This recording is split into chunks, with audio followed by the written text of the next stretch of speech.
the daughter of Telangana Chief Minister, has been questioned before by the agencies. She is perhaps in the entire loop and she's being investigated again. So if you are indulging in corruption, naturally the agencies will get to you, and just because you happen to be in opposition, you cannot claim innocence. Let's not forget that even Lalu Prasad had to go to jail after 20 years in the Chara Ghotala. All right, they Mr. can now Malviya. claim innocence, but the truth is that they are guilty of corruption eventually will have to face law. All right, Mr. Malviya, thank you so much. Let me go to Ananya, who's joining us on the phone line as well. Ananya, officials in the ED telling CNN News18 for the first time, that is on 7th, Manish Sisodia was specifically asked about his association with Vijay Nair and Dinesh Arora. He's the accused in this case, and the decision to change profit margin from 5% to 12% for wholesalers and the kickbacks that were allegedly paid in advance by the South Group, comprising of politicians and businessmen from Telangana and Andhra. Now the question is that it was the Aam Aadmi Party which in its cabinet note accepted that there has been cartelization, and that is the reason why the flawed liquor policy was withdrawn. Now with ED questioning and now this arrest, does it look like a long road for Manish Sisodia? It's only getting more difficult for him? Well, definitely, Marya. An arrest under the PMLA is something that is very, very on a higher threshold. Remember that since PMLA is a special statute, the ground for arrest in and under the sections of PMLA, that is Section 19 of the PMLA, which gives the power of arrest to the Enforcement Directorate, is somewhere higher than the regular CRPC, and that's the reason why, in fact, there would have been something that would be beyond reasonable doubt, and some material evidence would have been there, for which the Enforcement Directorate would have arrested Manish Sisodia into this particular case. What's been told by our sources is that he was arrested by the Enforcement Directorate after following that particular procedure where the superintendent was informed and an arrest memo was served both to the superintendent and also because Manish Sisodia should also be informed about the ground of arrest. So he would have been informed about his ground of arrest after this particular questioning, and then he would have been arrested by the Enforcement Directorate. Now, definitely it is a long haul for Manish Sisodia, because remember that not only the grounds of arrest are higher in the cases of PMLA, but also the chances of securing bail is a prettier lesser amount, because in fact PMLA offences are special offences and it is governed by a special statute, that is the Prevention of Money Laundering Act, and that's the reason why it can become a long haul. Ananya, recently there were amendments to the PMLA and the Supreme Court had in fact upheld those amendments to the Prevention of Money Laundering Act, which gives almost unbridled powers of summons, arrest and raids to the Enforcement Directorate, and almost making it so difficult that the burden of proof of innocence has shifted onto the accused rather than the prosecution. Well, definitely, Marya, the Vijay Mandalnath Chaudhary judgment of the Supreme Court, which was a landmark judgment when it comes to the powers to investigation agencies, especially the Enforcement Directorate, wherein most of the powers, especially including the power of arrest under Section 19 of the PMLA that is given to the Enforcement Directorate officials, had been upheld by the topmost court of the country, though a review is pending against the same before the Supreme Court. However, that judgment still sustains, and these unbridled power give a special power to arrest to the Enforcement Directorate, and definitely this can be troublesome for Manish Sisodia and the Aam Aadmi Party, because remember that cases of PMLA are termed as a special statute. They are a special offence, and various important observations have been given out time and again by the courts of law that how grave the economic offences can be, and that's the reason why grounds of securing a bail becomes a very, very high under PML, and that's the reason why, in fact, Manish Sisodia could have to stay in jail for a prettier longer time. Marya. Yes, and what makes it even more difficult because of the amendments that have been incorporated in the PMLA, which it makes it very, very difficult now, and the verdict was seen as giving extreme amount of powers to the investigating agency, that is the Enforcement Directorate, including summons, raids and arrest. In fact, Satyendra Jain has been arrested in those sections of the PMLA, and that is the reason why it appears to be extremely tough for Manish Sisodia, who has now been arrested by the Enforcement Directorate. In fact, what has been said by the Supreme Court in its note on PMLA was that money laundering is an offence against the sovereignty and integrity of the country, and it gave an expansive meaning to the offence of money laundering to include every process and activity. Give us a sense of the ED charge sheet, Ananya, and what are the words that have been used against Manish Sisodia in the ED charge sheet. But the question is also of the entire chain of events. Has that been established by the Enforcement Directorate? Well, that is a matter of time, Marya, and we'll get to know when the ED comes up before the court tomorrow and seeks for a custodial remand of Manish Sisodia into this particular case. Because remember that they'd sought earlier a permission to interrogate him inside judicial custody for 3 days, and now when they would be getting Manish Sisodia's custody, some tough questions might be posed to him. He might be put to a lot of documentary evidence into this particular case, because remember that both these agencies have been, since the very beginning of this entire probe, had been saying, and in fact, Manish Sisodia, if you remember, was named as number 1 accused in the FIR that was filed by the Central Bureau of Investigation also. So even the predicate offense, Manish Sisodia is somebody who is said to be one of the key players or the main active role players into this particular policy, and that's the reason why, in fact, the Enforcement Directorate has been grilling him for the last 2 occasions when they had sought permissions to interrogate him 3 days. And now, when it comes to Manish Sisodia being arrested by the Enforcement Directorate, more and more info might pop up when Enforcement Directorate comes to the court tomorrow. The ED charge sheet talks about how he had played an important role in that particular policy. However, he was not named and accused in that particular charge sheet, but various statements have been used by the Central Bureau of Investigation to establish how Manish Sisodia was a part and parcel to all of this. But at the same point of time, we also have to remember... Ananya, just hold on to your thoughts. There is a piece of breaking news coming in now. Delhi Chief Minister and AAP Supremo Arvind Kejriwal has now tweeted, and I'm quoting him, Manish was first arrested by the CBI. CBI did not find any evidence. No money was found in the raid. There is a bail hearing tomorrow. Manish would have been released tomorrow. So today, ED arrested him. They have only one aim: to keep Manish inside at all costs by creating new fake cases every day. The public is watching. Public will answer. Those are the words of Arvind Kejriwal. Again, on expected lines, Arunima continues to be with us.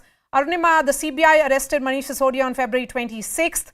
And he was sent to judicial custody till March 28th.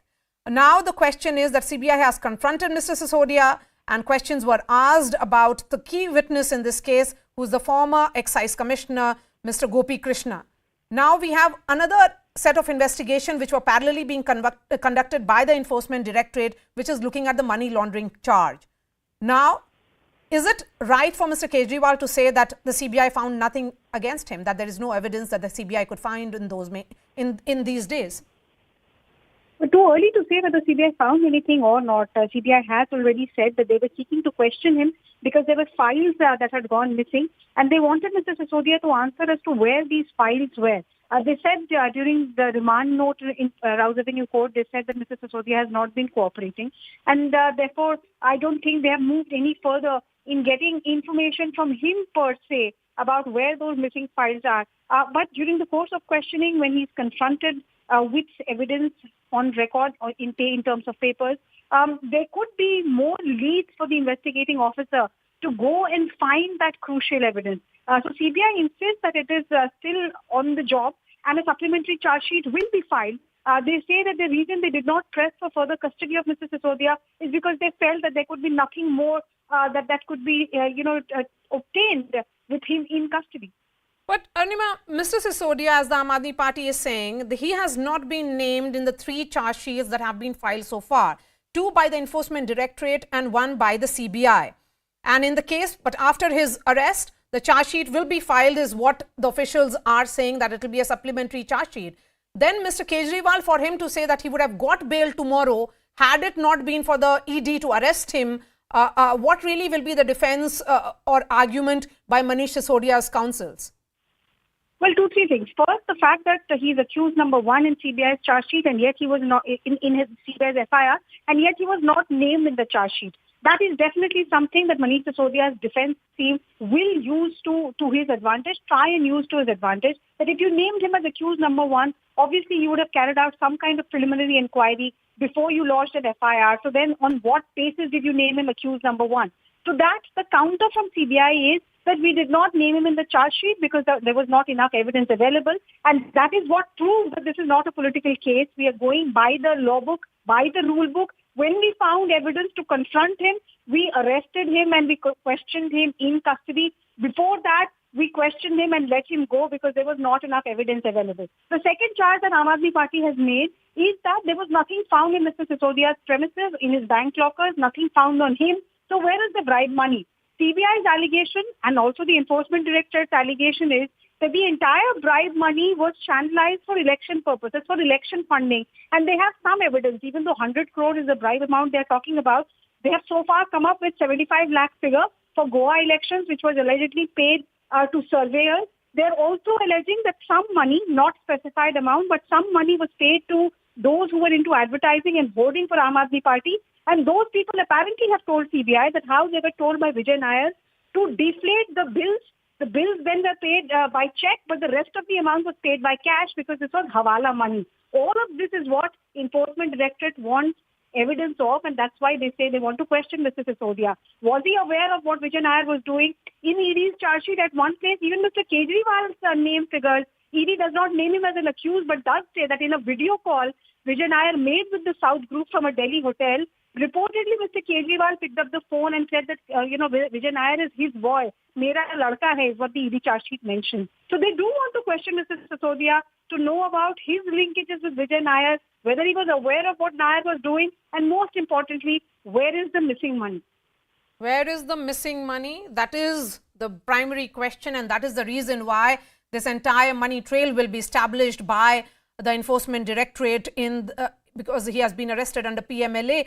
Arnima, we are talking about the profit margin for wholesalers, which was jacked up to 12% from initial 5%, and that was done allegedly at the behest of the South lobby, of which, BRS is being seen as a primary player, as the ED is alleging.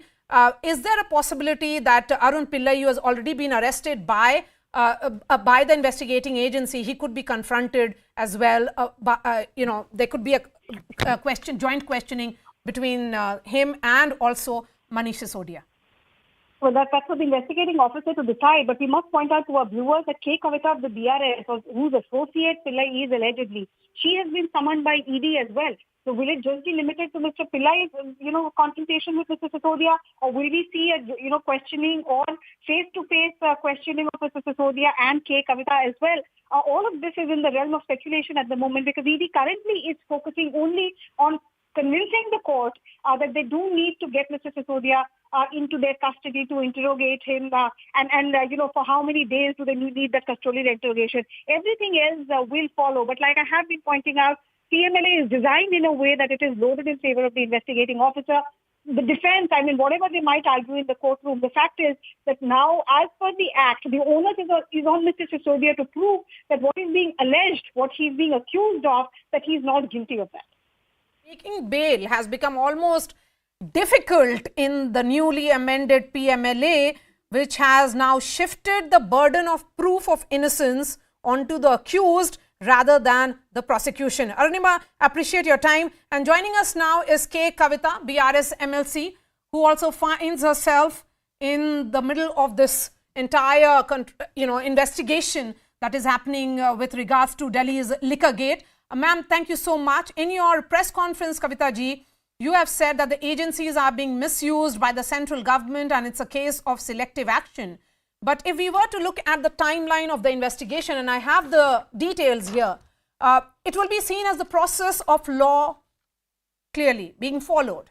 There has been parallel investigation by the CBI and the ED. You have been named by the Enforcement Directorate in the scam on November 30th. You were questioned by the CBI on December 11th last year for over 7 hours at your Hyderabad home. And now the Enforcement Directorate calling you for questioning. Isn't this what investigating agencies do? No, first of all, we need to understand, Marya ji, what is happening in this country. So, all the opposition leaders, it's not only me, are being targeted. Point one. Point two, this entire policy, liquor policy case has started sometime in August last year, I think, and they have been continuing it like a TV serial from then till date. Now, my point is, if an investigating agency is raiding at least at 500 places and then examining hundreds and hundreds of people for days together and still not able to find anything, how do you see it? That's my question. And we believe that this is nothing but a serious and institutional targeting of opposition leaders. Not once, but 98% of the cases this government is taking up right now in CBI ED are completely targeting oppositions, and particularly for me in this excise policy case, I have nothing to do with this. I have told them multiple times. CBI had come home, they had questioned me for 7 hours, as you said, but whatever, to my best extent, I have cooperated. Now, my problem is not with the agencies, not so much with the agencies, because BJP runs an entire ecosystem of spreading lies. I can tell you with examples, I can show you proofs where if CBI had come to my house, the very next day 4,000-5,000 fake accounts of Bharatiya Janata Party ecosystem start spreading lies about me from that day. And it is the same message that keeps going on and on and on everywhere. Pehle wo Twitter mein jayega, fir Facebook mein, then it will go into WhatsApp. So, this systematic lying and this systematic targeting of opposition leaders, maligning their character, that is my issue here. And sincerely, Marya ji, I am not the target here. Target is our leader KCR Garu, because I am not the only one person being targeted in TRS party. 15 to 16 other people, MLAs, MLCs, ministers have been targeted. Number of hundreds of business people in Hyderabad are being targeted. IT, CBI, ED, NIA also has targeted so many people in Hyderabad. So, all I am trying to tell is wherever an election prone state is there, year and a half, all the agencies become active, try to intimidate people, try to take away support, legitimate support to the ruling parties in those states if there are non-BJP states. This is a systematic approach of the government. So, I am just one small fish in the big ocean. I am not a big deal. But the entire ecosystem that Bharatiya Janata Party has done to prevent opposition from raising issues. Like decade now I am raising women reservation bill. So, just one day before that ED calls me. So, every media house, every paper only reports about Kavita being called by ED, but nobody will report about Kavita raising an issue on women's reservation bill. So, this diversion tactics of Bharatiya Janata Party, that is the issue that we are actually fighting with, not the rest of it. More specific question on what the ED is saying. The Enforcement Directorate says that you along with others paid kickback of 100 crore to make changes in the Delhi's liquor policy, which in turn was used by for the Goa elections by the Aam Aadmi Party. According to ED, you have been one of the kingpins and perhaps major beneficiary of this scam as you were heading this South Group cartel. They are also indicating that you are likely to be confronted with arrested businessman Arun Pillai, who was perhaps your front. What will be your defense, Kavita ji? Ma'am Maria ji, मैं एक ही बात बोलना चाहती हूँ. This Bharatiya Janata party, they spin their own tails and then they look for characters and then they try to fix people like me, Mr. Sisodia. And let me tell you honestly, till date I have never met Mr. Sisodia or not spoken with him. But very weirdly and interestingly, both of us are being targeted in this case. So, my request to you is, whatever questions ED has to ask, whatever questions about the policy they want to ask, whomever they want to confront with me, I will. But I have dur se bhi, I have nothing to do with this entire policy case. So, if they want to still keep questioning after my clarity to CBI, they still want to question me, they can do that and I will fully cooperate with them. I have one more question related to what the Enforcement Directorate has said regarding your role. They are saying that there has been destruction of evidence and also you have changed mobile phones constantly. And there were certain meetings that were held before the formulation of the policy in which you were involved. The fact is that you may have called this some kind of targeting of opposition, but the entire policy was scrapped by the Aam Aadmi Party, withdrawn because they accepted that there was cartelization. And because of that acceptance that the policy was flawed, it will be seen as some kind of corruption that needed investigation, and that is the reason why 2 agencies are investigating into this case. See, I don't know about Aam Aadmi Party, but I can tell you about myself. I have not destroyed a single evidence, and ED in fact had leaked somebody's remand report in which they had mentioned my phone numbers and my instruments that I used and all the IEMA numbers that I've used.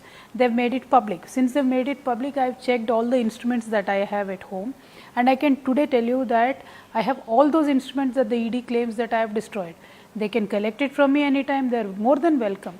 So these are such baseless allegations without even doing the preliminary understanding of the things. If you just want to put my name in some report and want to trouble me, that is when we call it as political victimization.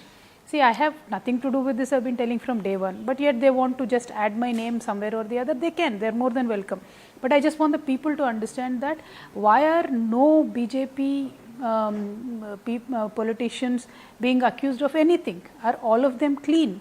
Yesterday we have seen from Karnataka that 8 crore rupees are found in a BJP MLA's house. ED has nothing to do, ED has nothing to say about that. What is ED doing? Sleeping. And when Mr. Adani's 38 shell companies surface, and there are many FEMA, FERA, PMLA lapses in Mr. Adani's investments, what is ED doing? Sleeping again. But when there is someone, whom I hardly know or probably don't even know, mentions my name somewhere or is being forced to mention my name somewhere, I don't know what happened. But then they want Kavita to come to ED. Why not Mr. Adani? Why is he so special? Why not that Karnataka BJP MLA? Why is he so special? I am being targeted because I am BRS leader. I am opposing, my father is opposing, my leader is opposing this government and exposing their failures. That is precisely why we are being targeted. That the whole nation knows today. Okay, my last question to you. Today we are seeing that entire BRS is standing with you, including your brother and Minister KTR, who did a press conference saying that this is not just targeting of you, but other BRS leaders as well. You have a protest planned for tomorrow. After that, you will be appearing before the Enforcement Directorate. What are you expecting? How could things go from here onwards? Ma'am, Marya ji, first of all, only women reservation bill is on my mind today. I am really thankful to all the 18 parties who have confirmed their participation. I really thank all the women activists who are going to be part of it tomorrow. I just want the protest to go very well, and then I don't want to stop there. I will definitely take it up further, and from this session to next session we will continuously keep pressurizing the government, because there is a historic opportunity in front of today's Bharatiya Janata Party government at center, that they have full majority. And when there is full majority, bills like women bill can be immediately pushed. And this is a government which has a history of pushing Aadhaar bill, converting it into a finance bill. They had bypassed the Rajya Sabha and pushed the Aadhaar bill. So I really want this government to take up the initiative, and to do that, to build up the pressure on this government to take up the initiative to introduce this bill. We will continue to fight, and from this session to next session, we will hold multiple programs. And then after that, day after that, ED I'd told ED that I'll appear before ED. I will go appear, answer all their questions to the full of my knowledge, and cooperate with the agency. Then it is up to the agency to do whatever they want to do. All right. Hey, Kavita, I appreciate your time. Thank you so much for speaking to us. Let me bring in my panelists. Shazia Elmi, BJP spokesperson; Karthik Reddy, BRS spokesperson; Sujata Paul, Congress spokesperson; Shashank Shekhar Jha, advocate of the Supreme Court. Shazia Elmi, if we were to look at some data here, from 60% in UPA to 95% in NDA, there has been a surge in share of opposition leaders in CBI net. And under the BJP-led NDA, in the last 8 years, most of these arrests include the opposition leaders. That is about the CBI. As per the ED, there has been a 4-fold jump in ED cases against politicians. 95% are from opposition. Is this mere coincidence? Well, let me tell you a few facts also, and about the ED and investigation, and also the fact that it was during UPA 2 that there was an entire anti-corruption movement in the country. And at that point of time, every ministry and every department of the then dispensation was charged with graft. So much so that it was lawyers like Prashant Bhushan and also people seeking moving PIS like Subramaniam Swamy and others who actually moved on these matters, the court. So those are well-established facts. The graft of whether it's Lalu Prasad Yadav or its various camps of other governments are well known. It is also a fact that it is the case against Mulayam Singh Yadav, which opened during UPA 2's time, was actually closed by this government because a lot of people feel and that there was not enough evidence. So the fact of the matter is that all the charges, whether it's Lalu Prasad Yadav or one, but I also want to tell you about some data before I take on Miss Kavita ji, who's being accused of being the queen pin. While she answered many questions, she could not answer her relationship to Aurobindo Pharma. She could not answer why her MLA and her private assistant met Vijay Nair from Aam Aadmi Party. She also could not answer why so many licenses Marya, for retailing liquor yes, Karthik, I can. were given out. I'm coming to you. So those are the questions. So the fact of the matter is, if you indulge in corruption... Okay, let me ask the Congress first before I bring in Karthik Reddy. Sujata Paul, which side of the debate is the Congress standing here particularly, because you have questioned the Aam Aadmi Party repeatedly? As far as this matter is concerned, I don't think Ms. K. Kavita should run away from the Enforcement Directorate, because Manish Sisodia has been arrested today. And if her company, and this is a company where it is believed that 65% of the stakes are held by her through proxies, and if this allegation of 100 crores of kickbacks has come up, then there's no problem in answering questions of this ED, right? Now, when you talk about this liquor policy, if you look at what is happening, and you've already spoken about the South cartelization in which her name has come, we must also look at the kind of profits that they've got. Profits of what? Profits of 330.12 rupees per bottle. I mean, like, this is the retailer's margin, which is obviously going to her company as well for all the, for all the supplies that she's making. So you are saying that there has been no misuse of agencies, because you are also not one of the signatories in this letter that was sent by the opposition parties to the Prime Minister. No, what I am saying is that when you talk about investigation, didn't Mrs. Sonia Gandhi appear before the Enforcement Directorate? She did. Okay. Whenever she was called, she did appear. So Miss Kavita should go and answer all these answers that she's giving to you on the program. Yes, fine enough. Yes. Karthik Reddy, so if Sonia Gandhi and Rahul Gandhi, who were questioned by the investigating agencies, can appear before it, although they made a lot of tried to make it a political story with all those protests, then why should BRS have objection? Let it be seen as coming clean. Good evening, Marya. See, firstly, nobody is running away from these agencies. Kavitha has manned up, has landed in Delhi. She openly proclaimed that she would attend the date given by the ED. Firstly, Marya, let me sympathize with Congress Party. I pity them. Today they are behaving like the BJP's B team. It is sad that on one side, Congress Party hues and cries that the agencies are misused. Their own leaders have been put through this. On the day when Mrs. Sonia Gandhi and Rahul Gandhi were called by CBI or the ED regarding the National Herald case, our leaders stood in empathetic position with the Congress Party. And now, when the BJP is lets loose, the CBI, ED, and the other agencies on the regional parties, the Congress Party behaves like the B team of the BJP.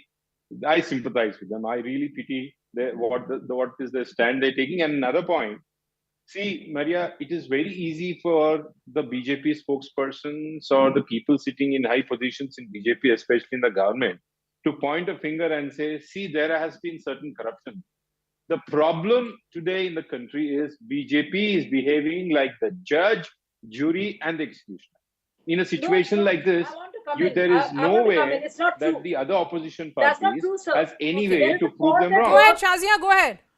No, I disagree, Karthik. All the answers that even you gave, like the lady who's supposedly the queen pin, somebody you work with, queen pin of corruption. This is where I object, Marya. There is a system in place. You're not part of the law. CBI. Do not give political You haven't answers. read the chart. Please explain. How do you know she was involved? Please explain by Kavitha. What was she doing? Who are we to explain? What has her PA doing and the with CBI the to PA of explain, Aam to give out Aadmi the Party, details to the senior country? people, and what was the involvement of her in making and drafting of the policy, excise liquor policy, and how did she claim the ill-gotten wealth? That is the answer you ought to give, which you're running away from. Which you're running away from. You give that answer. This is a political answer. This is a political answer. You can accuse anybody. The fact of the matter nobody has given you the right to call Kavitha queen on television. Why? What happened? Who gave you the details to say so? And that is a question you have to answer. What is that question? May I know? Pharma, Sameer Mahindru, Vijay Nair. These names ring a bell. If she can there just is evidence for a minute. No. The fact is, no matter what we may say, Karthik Reddy, the fact is that Satyendra Jain has been in jail for 10 months. His FIR has not been quashed. The opposition leaders have, all of them have approached various courts of India. If they were to get relief, they would have got relief, including Mr. Manish Sisodia. The fact that he hasn't got bail means that there is enough evidence prima facie. Shashank, one moment now, please. With the amendments in the PMLA, Shashank, would you say that it has become even more difficult for accused? Namaste Marya ji and every fellow panelist. Marya ji, there are 2 points. Being a lawyer myself, I believe that jail is an exception, bail should be the rule. And that is why I applaud the fact that police, or for that point ED, has not arrested any of the accused right after filing the FIR. So they took their own time and subsequently they have called them for investigation or interrogation, and then they filed, they arrested the accused persons. Now to your question, whether it is difficult or not, yes, it is very difficult. Because the burden of proof of innocence has shifted. Now it is on the accused rather than the prosecution. So that is the reason why it becomes even more difficult. No, so Supreme Court has clearly stated in its judgment when this particular thing was challenged before the Supreme Court and said that money laundering and generation possession, concealment of tainted money is wherever these things are required, ED is not required to prove anything, and mere possession of proceeds in the crime is enough for the ED to integrate and arrest the said persons. Now the twin conditions are very simple. One, prosecution side will oppose it, and two, the judge will have Shashank, the fact here is, let's look at what has happened in the last 1 year, because the Aam Aadmi Party is saying that there has been misuse of agencies. But if had it been the misuse of agencies, then Mr. Satyendra Jain would have got bail. The Supreme Court and the courts of India are overseeing the agencies, right? They are ensuring that the agencies don't go overboard. It was the Supreme Court which said that the CBI had become caged parrot. Fortunately, Indian judiciary is independent, and no panelist on this show or for that part any political party can say that judiciary is under a political party or a government. So in this particular case, yes, nothing has been quashed. Okay, because there has been no quashing. Let me bring in now Sujata Paul. Sujata Paul, one thing is becoming clear, that this entire issue, particularly with regards to the Delhi liquor gate, has exposed the chink in the armor as far as the opposition unity is concerned. The Congress party is on one hand, while the entire opposition on the other, because most of the cases is against the opposition leaders, and all of them have jointly written that letter. The question now is, will the Congress party actually say that the action against Ms. Kavita or the questioning that the ED wants her for questioning, that should happen, because that's clearly the law taking its course? You know, Marya, one thing is that I feel really sorry for the BRS spokesperson, because he said that how do you know that she was involved? Exactly. How do you know that she wasn't involved? So my point is that we might be the opposition, we might be under the target of the BJP using all its agencies on us, but that doesn't mean that if there has to be investigation, we are going to stop that. Investigation must happen. And like the lawyer on the panel just mentioned, that if it is untrue, then there will be relief which will come from the Supreme Court also. But before that, even the ED, is it really going to take this forward if there is enough evidence produced by Ms. K. Kavita? Okay. That is for us to wait and watch. Karthik, So the we point are being together. made here by Shashank is that though Mr. Manish Sisodia was accused number 1 in the CBI FIR, he was not named in any of the charge sheets so far because the CBI wanted to make a watertight case. That's the reason why he was called for interrogation and then custodial interrogation. They did not really rush through the entire case. In case of K. Kavita, the entire timeline begins in November. November 30th, she is named in the ED by the ED. Then questioned by the CBI. Then has been told to appear before the ED. So there is a timeline of investigation. None of the investigating agencies are really jumping the gun. As you said, they planned it pretty well. You're right about it. They planned it well against Manish Sisodia, and they're planning it exactly well against Kavita also. I heard both the panelists of the BJP and the Congress party speak, as they were asking me, how do you know she is not involved? I'm asking you, before you insinuate anybody into a crime, you should also be responsible enough to realize that you can't just throw names around on television and say she was the queen bee and she is involved and she's not. Nobody has made you people the judges also. Okay. And point 2, as Shashank just mentioned, and he should also agree, it also depends upon the charge sheets and the bail of propositions given by these agencies. If the agencies file a weaker charge sheet, if the agencies reject to the bail again and again, the courts are forced to keep these gentlemen or whoever it is in jails. Just because these guys are in longer time in jail, that doesn't mean they are culprits. And one more thing, there is one critical point that we all have to answer.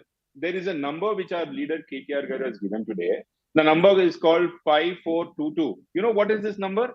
These are the number of new cases and people probed by ED, CBI, and IT in the last 8.5 years. And that this is, if anything, central agencies being misused. And what the opposition says, including Mr. KTR. What about the Assam Chief Minister?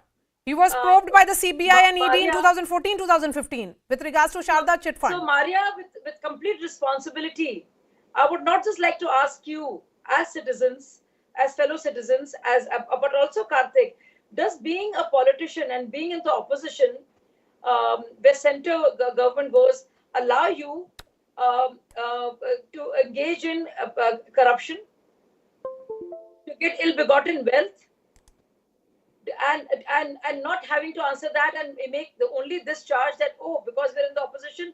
How do you explain the connections? How do you connect the dots versus Amit Arora, Bon Pilli, or this is the point, or Aurobindo Pharma, and the queen pin? How do you of the establish South, these claims, Shazia? How do you explain? No, let me finish. I'm not done yet. How do you establish you these cannot claims? Just shout foul. Do you think you can just engage in corruption? And this is the cooperative federalism. This is what I'm trying to tell you. You and Marya. Kejriwal. This is exactly my point. All right, thank you so much for your time, Shazia Ilmi, Karthik Reddy, Sujata Paul, and Shashank Shekhar Jha. We are slipping in a short break. Up next, the Uniform Civil Code debate has been reignited after a Kerala couple gets remarried to protect the inheritance of their daughters from Sharia law.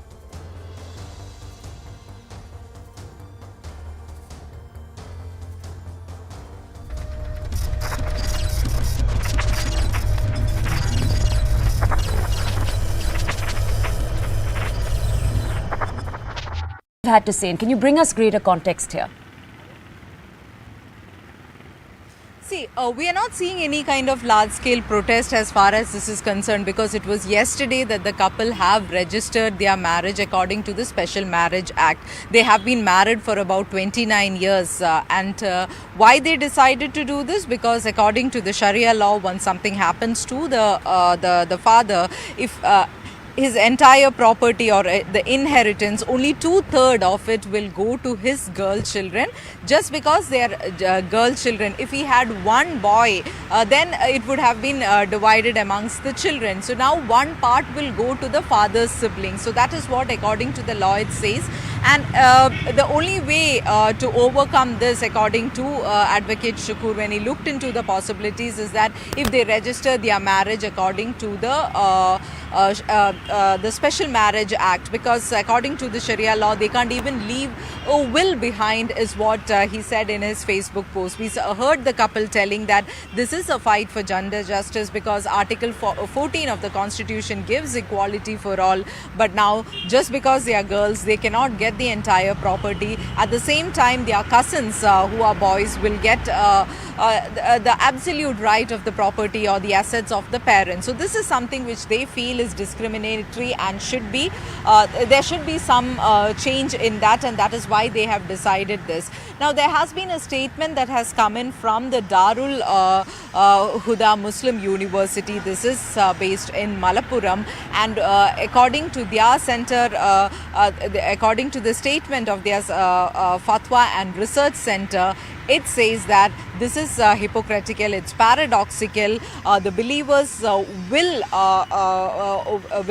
not fall into all this, or there would be some the believers will understand that this is just hypocritical, and the Sharia law is there because you believe in the God Almighty and you think, and it is His wish. So that is how they have said this, and when we inquired with them, they said that it is not a fatwa or something, but they have issued this statement because there has been a lot of confusion among the people after this has become the news. So they want to clarify this and saying that this entire thing is paradoxical and it is not something that needs to be done. The law is there in place, the Sharia law is there. If you believe in God Almighty, those people who believe that and who follow the Islamic rules will not have any problem with this. So this is the explanation that has been given.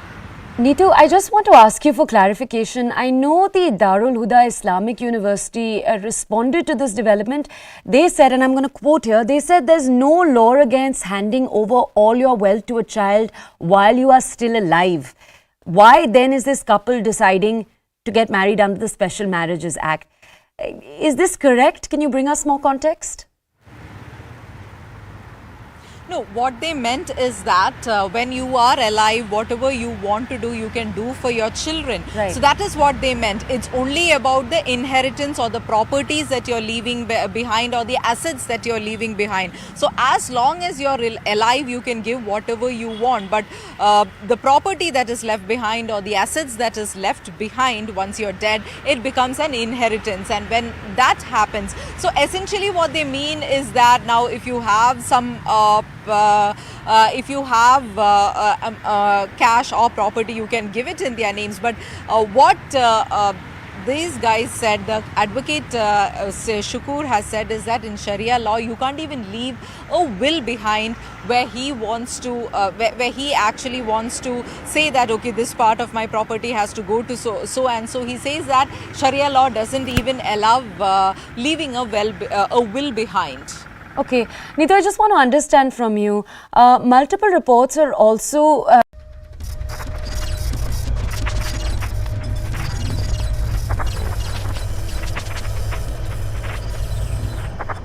Welcome back. The lens is back on the Uniform Civil Code debate due to the actions of one Muslim couple in Kerala who wanted to secure the inheritance for their 3 daughters. Advocate and actor C. Shakur and academic Dr. Sheena decided to get remarried after 29 years. Their first marriage was a nikah under Sharia law, while the latest union is a registered marriage under the Special Marriage Act. Now, under Sharia law, their 3 daughters would not have any rights to all of their assets.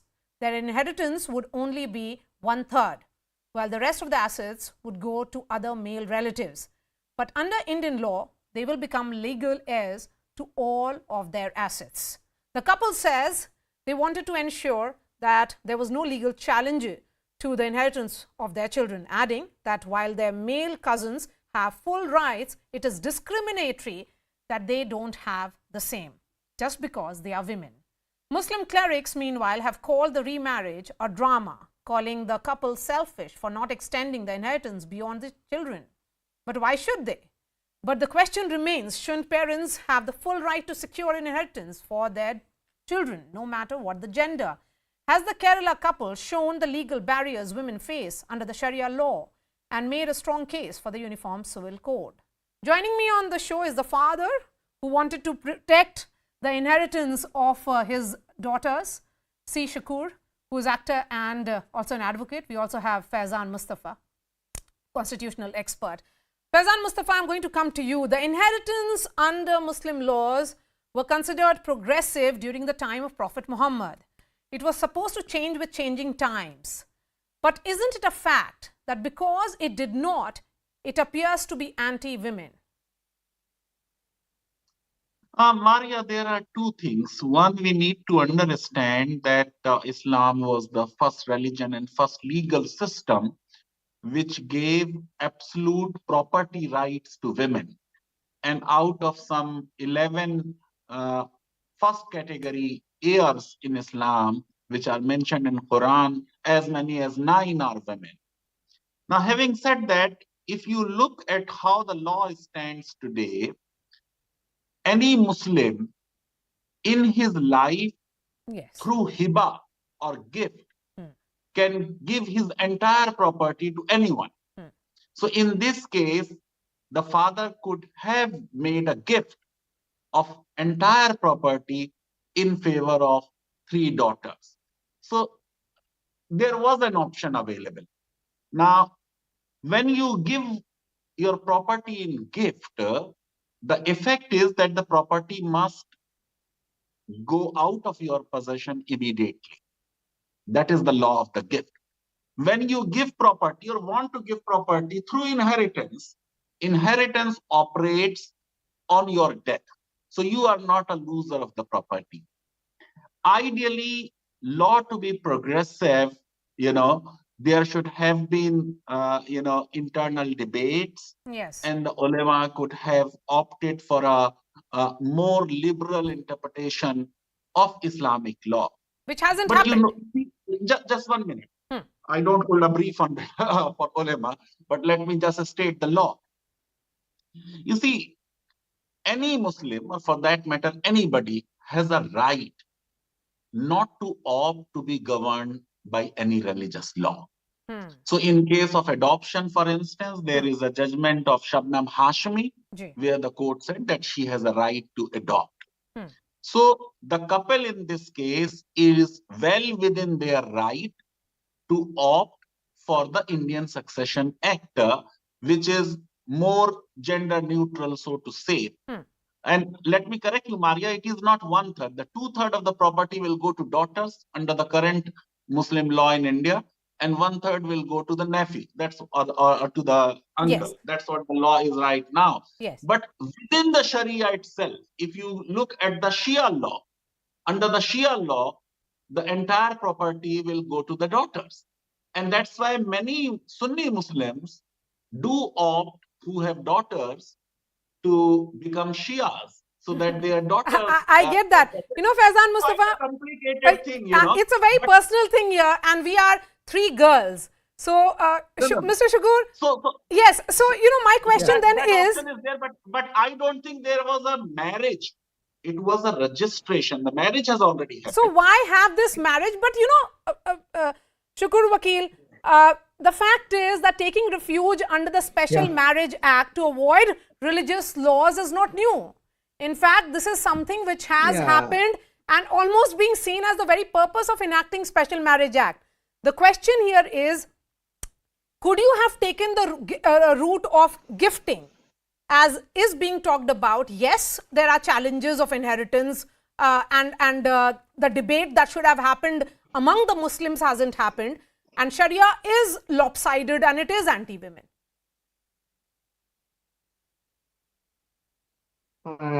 With due respect, I'm the Yes. Saifam Mustafa sir is a very prominent scholar in Islamic, especially in Muslim personal law.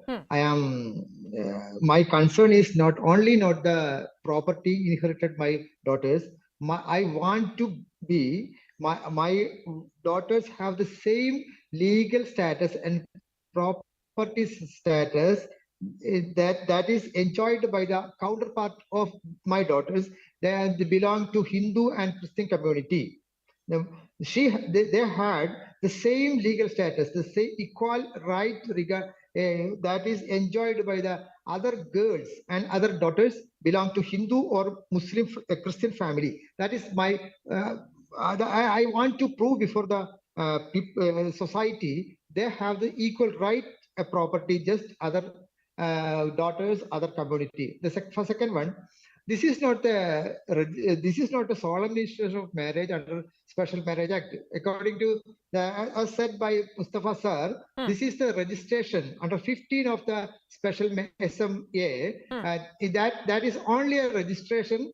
Our marriage was solemnized during the year 1994 according to Sharia law. Here, but the gift, my last girl, and she is aged only 14. If I am gifting my property is not only the immovable property like building or house or land properties. My property, including bank savings account, my car, my mobile phone, I am a practicing lawyer, my office, my books, and my file, everything is my property. I am not in a position to gift all these property to my daughters. That is very difficult. I want to be the sole owner of that property. I have the sole right over my property up to my death. You know, Professor Mustafa, because it is 2/3, 1/3, the 1/3 goes to the male members of the relatives, essentially not the girls here, in his case, his 3 daughters. Then the question is that isn't it right to go through that route? You know, besides gifting, it is about feeling the rightful owners as well. Marya, you can't be forcing people. If somebody wants to register his or her marriage under the Special Marriage Act, under our law, they have that right. Nobody can question Shakur and Sheena's right to register marriage under the Special Marriage Act. The bigger question which we are raising, that there are personal laws which may be discriminatory, but we do not get the complete picture because our TV anchors don't take us to the depth of the subject. Let me just tell Mr. Shakur, who is a very learned person and has taken a great initiative, that under the Indian law, in number of states, forget about half a share in property for daughters. They don't get a share at all in the agricultural properties. And all these agrarian laws have been exempted from the challenge of them being violative of right to equality because they have been included in the 9th schedule. This is one. 2, when we made a distinction, when the Hindu Code Bill was passed, for instance, we did not give Hindu daughters a right in the ancestral property. That reform had to wait till 2005. And then the court wrongly interpreted the law. It had to wait for another 15 years. It was only in 2020, during COVID, when Supreme Court gave a You are right, sir. this change. And don't forget it. Even today, if you look at the Section 19 of the Special Marriage Act, it says if a marriage is solemnized by somebody who is a Hindu or a Buddhist or a Sikh or Jain, it would mean severance from the joint family. That's right. This is the law. This is the law. And you would further be surprised, Marya, if a Muslim registers marriage under a Special Marriage Act, or a Muslim registers a marriage or say Christian registers a marriage or marries under a Special Marriage Act, personal law is not applicable anymore on them. But if two Hindus marry, look at section 21A, which was inserted in 1976 in the Special Marriage Act. If two Hindus marry under the Special Marriage Act, which is a uniform civil code, they continue to be governed by the Hindu personal law.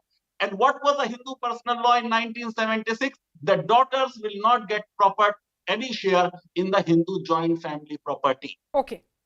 Okay. It's quite a complex issue. Yeah, it's a very complex issue, and I agree with you that time has come for anchors such as me to perhaps go in depth on this subject, and it is a subject of great interest. Certainly, Faizan Mustafa, I'm going to continue to bother you regularly.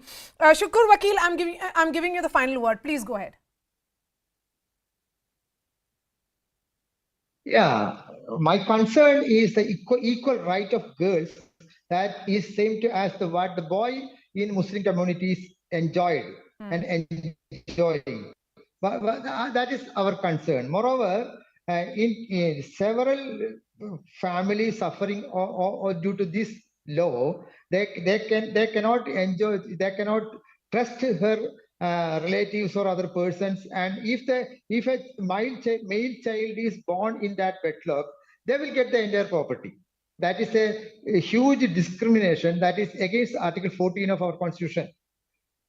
If there is a boy, yes, they will get entire property. If the absence of one boy, they will lose the property. Yes. That is against the fundamental right of under Article 14 and Article 21.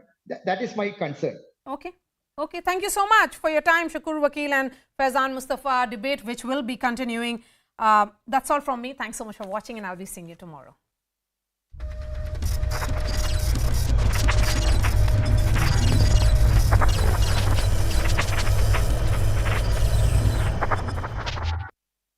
So that is how they have said this, and when we inquired with them, they said that it is not a fatwa or something, but they have issued this statement because there has been a lot of confusion among the people after this has become the news. So they want to clarify this and saying that this entire thing is paradoxical and it is not something that needs to be done. The law is there in place, the Sharia law is there. If you believe in God Almighty, those people who believe that and who follow the Islamic rules will not have any problem with this. So this is the explanation that has been given.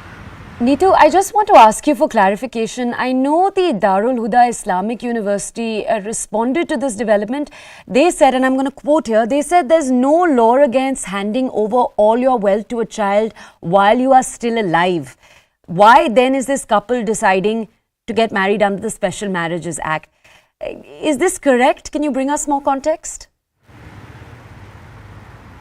No, what they meant is that when you are alive, whatever you want to do, you can do for your children. Right. So that is what they meant. It's only about the inheritance or the properties that you're leaving behind or the assets that you're leaving behind. So as long as you're alive, you can give whatever you want. But the property that is left behind or the assets that is left behind once you're dead, it becomes an inheritance. And when that happens, so essentially what they mean is that now if you have some if you have cash or property, you can give it in their names. But what these guys said, the advocate Shukur has said, is that in Sharia law, you can't even leave a will behind where he wants to, where he actually wants to say that, okay, this part of my property has to go to so and so. He says that Sharia law doesn't even allow leaving a will behind. Okay, Neetu, I just want to understand from you, multiple reports are also saying that certain outfits are criticizing the couple of being anti-Muslim in making this decision and for working on the behest of groups that want to spread the need for UCC. What does any of this mean? Can you bring our audience's context?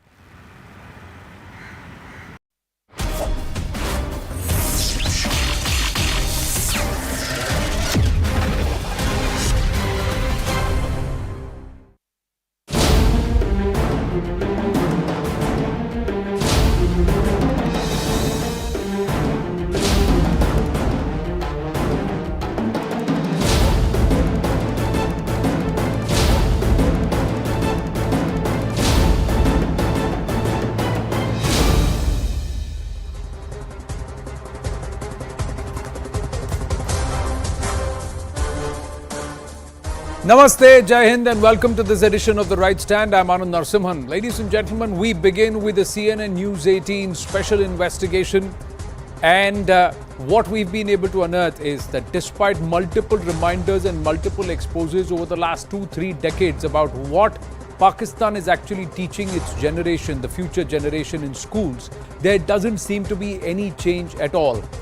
What we have done is card through the class 8 and class 9 history books. We're focusing on class 7 and class 8 this evening, and we'll try and get you more in the course of the coming days here. But what we've seen is absolute propaganda, a distortion and a clear theological divide. And what's being seeded in the minds of the students in Pakistan across their schools and across their